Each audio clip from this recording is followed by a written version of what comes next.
Thomas comes to breakfast. Thomas the tank engine has worked his branch line for many years. "You know just where to stop, Thomas," laughed his driver. "You could almost manage without me." Thomas had become conceited. He didn't realise his driver was joking. "Driver says I don't need him now," he told the others. "Don't be so daft," snorted Percy. "I'd never go without my driver," said Toby earnestly. "I'd be frightened." "Pooh," boasted Thomas. "I'm not scared." "You'd never dare." "I would then. You'll see." It was dark next morning when the firelighter came. Thomas drowsed comfortably as the warmth spread through his boiler. He woke again in daylight. Percy and Toby were still asleep. Thomas suddenly remembered. "Silly stick in the muds," he chuckled. "I'll show them.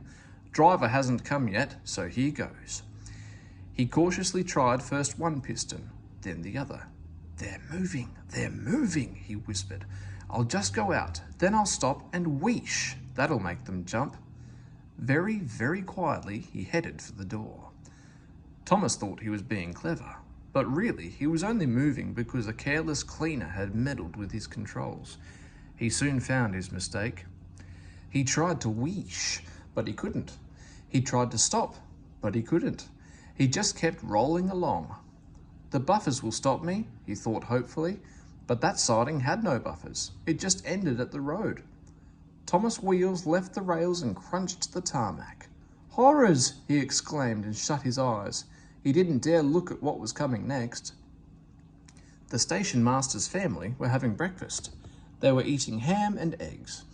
There was a crash. The house rocked. Broken glass tinkled. Plaster peppered their plates. Thomas had collected a bush on his travels. He peered anxiously into the room through its leaves. He couldn't speak. The station master grimly strode out and shut off steam. His wife picked up her plate. "You miserable engine," she scolded. "Just look what you've done to our breakfast. Now I shall have to cook some more." She banged the door. More plaster fell. This time it fell on Thomas. Thomas felt depressed. The plaster was tickly. He wanted to sneeze, but he didn't dare in case the house fell on him. Nobody came for a long time. Everyone was much too busy. At last, workmen propped up the house with strong poles. They laid rails through the garden, and Donald and Douglas, puffing hard, managed to haul Thomas back to the yard. His funnel was bent. Bits of fencing, the bush, and a broken window frame festooned his front, which was badly twisted. He looked comic. The twins laughed and left him. He was in disgrace. "You are a very naughty engine." "I know, sir. I'm sorry, sir." Thomas' voice was muffled behind his bush. "You must go to the works and have your front end mended. It will be a long job." "Yes, sir," faltered Thomas. "Meanwhile," said the Fat Controller, "a diesel rail car will do your work." "A diesel, sir?" Thomas spluttered. "Yes, Thomas. Diesels always stay in their sheds till they are wanted.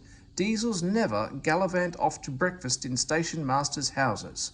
The Fat Controller turned on his heel and sternly walked away.